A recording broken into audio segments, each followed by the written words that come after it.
আসসালামু আলাইকুম ওয়ালাইকুম রহমতুল্লাহ। আসসালাম রহমতুল্লাহ বরকাতুহ। হুজুর, আপনার কাছে আমার একটি প্রশ্ন জি, যে গুগল থেকে যে সমস্ত মাসলাগুলো আমরা পাই এগুলা নিতে পারবো কিনা? মাশাআল্লাহ, খুবই সুন্দর প্রশ্ন। হ্যাঁ, এক্ষেত্রে আমি বলবো যে গুগল গুগল মানে কি? গুগল মানে হলো অস্পষ্ট একটা জিনিস। গুগল মানে হলো এটা কোনো নির্দিষ্ট কিছু না, এটা হইলো বিশ্বব্যাপী একটা পরিচিতির মাধ্যম। মানুষ একজন আরেকজনকে মানে জানানো, বলানো, এটা হইতে পারে। তো গুগল হইল নেট, আর নেটের জগতের যে সমস্ত মাসআলা সেগুলি অস্পষ্ট। তাই কিছু মাসআলা এমন রহিয়াছে যেগুলি তাহকিকবিহীন মাসআলা। এক্ষেত্রে সঠিক উত্তর এটাই হতে পারে, আমাদের উলামায়ে কেরামগণ হয়তো এটাই সঠিক উত্তর দিবেন যে গুগল থেকে মাসআলা না নিলেই ভালো হয়। আর যদি কেউ গুগল থেকে মাসআলা নিয়ে থাকে তো সেই মাসআলাকে নিয়ে আবার কোনো নির্ভরযোগ্য ফকিহ বা মুফতির কাছে যেতে হবে। সেটা কি সঠিক কিনা, তাহকিক পূর্ণ কিনা, সঠিক শরীয়তের সঠিক সমাধান কিনা, এটা তা জানার জন্য গুগল থেকে নেওয়ার পর আবার হুজুরদের শরণাপন্ন হলে হয়তো বিষয়টা ঠিক হবে। তাছাড়া শুধু গুগল থেকে মাসআলা নিয়ে কোনো আলেমদের নির্ভরযোগ্য মত না জেনে আমল করা কোনো দিন সঠিক সমাধান হতে পারে না। তাই আমি বলবো, আপনারা যারা গুগল থেকে মাসআলা নেন, দয়া করে গুগল থেকে মাসআলা না নিলে ভালো হয়। কেন? তার মধ্যে অনেকগুলি ক্ষতি লাজেম আসে।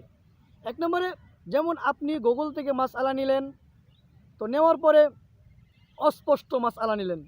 কে এই মাসআলা দিল? আপনি কি ওনাকে চেনেন? চেনেন না। মাসআলা যিনি দিলেন তাকেও চেনেন না। মাসআলা দেওয়ার ব্যাপারে কি কি কৌশল অবলম্বন করা হয়েছে এখানে, তাদের উদ্দেশ্য কী ছিল? যারা এই মাসআলা দিছে তাদের উদ্দেশ্য কি ইসলামকে উন্নত করা, শরীয়তের সঠিক সমাধান মানুষকে জানানো, এটা ছিল? নাকি শরীয়তের মধ্যে পেঁচ লাগানো, বিভিন্ন মাসআলা দিয়ে মানুষের মধ্যে বিভ্রান্ত করা, এটা উদ্দেশ্য ছিল? তাও তো আপনি জানেন না। তাই গুগল থেকে মাসআলা নিলে ক্ষতি হবে। আপনি হয়তো ভুল আমল করবেন, ভুলের শিকার হবেন। এরপরে আরও কিছু ক্ষতি আছে। তার মধ্যে মাসআলা নেওয়ার দ্বারা গুগলকেই আপনি মুফতি মনে করবেন, গুগলকে আপনি ফকিহ মনে করবেন, যার কারণে আলেমদের কাছে যাওয়াকে প্রয়োজন মনে করবেন না। আরেকটা ক্ষতি হলো, গুগল থেকে মাসআলা নেওয়ার ক্ষেত্রে আপনি অনেক সময় আলেমদের সাথে মতভেদপূর্ণ মাসআলা দেখতে পারবেন, যার কারণে আলেমদের প্রতি আপনার অনীহা আসবে, যেটা খুবই মন্দজনক। আলেমদের প্রতি অনীহা আসা মানে মানুষ নিজেকে ধ্বংস করে ফেলার মতো। তাই আমি বলবো, গুগল থেকে মাসআলা না নিয়ে কোনো নির্ভরযোগ্য আলেমদের কাছে যান, মসজিদের ইমাম সাহেব হুজুরদের কাছে যান, ভালো নির্ভরযোগ্য মুফতি ফকিহদের কাছে যান, আপনি সঠিক সমাধান পাইবেন। সমাধান এর জন্য গুগলকে মুফতি মনে করবেন না। কারণ অনেকেই বলছেন যে গুগল এমন ব্যক্তি, লাআনাহুল্লাহু আলাইহি, গুগল তার উপর লানত হোক, এরকম বলছেন। কেন? গুগল এর কারণে মানুষ অনেক বিভ্রান্তে পড়ে। আমি শেষ কথা বলবো এটাই, যে আল্লাহ পাক রব্বুল আলামিন যে মাসআলা জানার জন্য বা শরীয়তের বিধান জানার জন্য যে আলেমদের কাছে যাইতে বলছেন, সেই আয়াতটা যদি আমরা লক্ষ্য করি, দেখেন আল্লাহ তাআলা কি বলেন, ফাসআলু আহলায যিকরি ইন কুনতুম লা তা'লামুন। কোনো বিষয় যদি তোমরা না জানো, তাহলে আহলু যিকির, যারা জাননেওয়ালা, শরীয়তের মাসআলা নিয়ে যারা গবেষণা করেছেন, মুফতিয়ানে কেরাম, ফকিহ, উলামায়ে আহলুস সুন্নাহ ওয়াল জামাআহ, তাদের কাছে তোমরা যাও, শরীয়তের সঠিক সমাধান পাবে। তাদেরকে তোমরা জিজ্ঞাসা করো। কোনো বিষয় না জানলে জাননেওয়ালাদেরকে জিজ্ঞাসা করো। এই আয়াতের মধ্যে কিন্তু গুগলকে জিজ্ঞাসা করতে আল্লাহ বলেন নাই। আল্লাহ বলছেন জাননেওয়ালাদেরকে জিজ্ঞাসা করো, যে জানেন।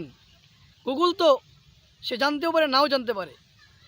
যে গুগলের মধ্যে মাসআলা দিছে, সে জানে কি না জানে না, আপনি জানেন না। সেও হয়তো কোনো জায়গা থেকে মাসআলা গুগল থেকেই হয়তো যায় না, সেও দিছে। তাহলে গুগলে কে দিল মাসআলা? না জানার কারণে গুগল থেকে মাসআলা জানা, শিখা, আমল করা খুবই মন্দজনক হবে। এবং দেখেন, গুগল থেকে মাসআলা জানার মাধ্যমে আরেকটা ক্ষতি হয়, সেটা হইলো আলেমদের সাথে সম্পর্ক হয় না। আলেমদের সঙ্গে সম্পর্ক হওয়া, আলেমদের সঙ্গে সংস্রবে থাকা, আলেমদের কাছাকাছি থাকা এটা অত্যন্ত জরুরি বিষয়। কারণ কিয়ামতের দিন সুপারিশ করবেন আলেমগণ। হাদিস শরীফে আসে, হাদিস শরীফে বিভিন্ন জায়গায় আছে। ইবনে মাজাহ শরীফের এক হাদিসে নবীজি সাল্লাল্লাহু আলাইহি ওয়াসাল্লাম বলেন, ইয়াশফাউ ইয়াউমাল কিয়ামাতি আল আম্বিয়া সুম্মা আল উলামা সুম্মা শুহাদা। কিয়ামতের দিন সুপারিশ করবেন যাদেরকে আল্লাহ সুপারিশের অধিকার দিবেন, তাদের মধ্যে প্রথমত নবীগণ, তাদেরকে আল্লাহ সুপারিশের অনুমতি দিবেন। এরপরে আলেমগণ, সঠিক জ্ঞান আহরণকারী আলেমগণকে আল্লাহ সুপারিশের অনুমতি দান করবেন। গুগল তো কোনো আলেম না। আর শহীদগণ হাসরের দিন সুপারিশ করে মানুষকে জান্নাতে নেবেন। তো আলেমগণ সুপারিশ করবেন, এই কথা আমি বুঝাইতে চাইলাম। তাহলে দেখে নিন, লক্ষ্য করুন, আলেমরা যেহেতু সুপারিশ করবেন, আপনার সম্পর্ক আলেমদের সঙ্গে হওয়া অত্যন্ত জরুরি, প্রয়োজন। যদি আলেমদের সঙ্গে আপনার সম্পর্ক না হয়, তাহলে তো হাসরের দিন আপনি আলেমদের সুপারিশ থেকে বঞ্চিত হইতে পারেন। তাই গুগলের সঙ্গে সম্পর্ক হইলে গুগল তো সুপারিশ করবে না, সুপারিশ তো করবে আলেমগণ। আশা করি এখন থেকে আর কেউ গুগলে মাসালা দেখবেন না, যাইবেন মাসআলা বোঝার জন্য, শরীয়তের সমাধানের জন্য আলেমদের কাছে। আলেমগণ আপনাকে শরীয়তের সঠিক সমাধান দিবেন। যে কোনো বিষয়, নামাজ সম্পর্কে খটকা লাগে, যান আলেমদের কাছে যান। রোজার কোনো মাসআলার ব্যাপারে জানতে চান, মুফতিয়ানে কেরামদের কাছে যান। শরীয়তের তালাক, বিবাহ ইত্যাদি বিষয়ে অনেক মাসআলা শরীয়তে অস্পষ্ট, এ সম্পর্কে জানতে চান, আলেমদের কাছে যান। আশা করি কোনো দিন আপনারা বিফল হবেন না, ইনশাআল্লাহ সফল হবেন। আল্লাহ আমাদেরকে আলেমদের সংস্রবে হওয়া, আলেমদের সঙ্গী হওয়া, আলেমদের সাথী হওয়া তৌফিক দান করুন। কারণ আলেমদের সাথে যদি আমরা হই, তাহলে হাসরের দিন আলেমদের সঙ্গে আমাদের হাসর নাসর হবে। আল্লাহ রাসূল সাল্লাল্লাহু আলাইহি ওয়াসাল্লাম বলেন যে কিয়ামতের দিন হাসর নাসর প্রত্যেক ব্যক্তির হাসর নাসর ওই ব্যক্তির সঙ্গে হবে যার সঙ্গে যার মুহাব্বত ছিল। এজন্য আমরা আশা করব আলেমদের সঙ্গে যদি আপনাদের মুহাব্বত থাকে, হাসর নাসর ও আলেমদের সঙ্গে আপনাদের হবে। আল্লাহ আমাদেরকে বোঝার তৌফিক দান করুক। এজন্য আমরা ইনশাআল্লাহ সামনে থেকে মাসআলা জানার জন্য আলেমদের শরণাপন্ন হব। আল্লাহ আমাদেরকে তৌফিক দান করুন, আমিন।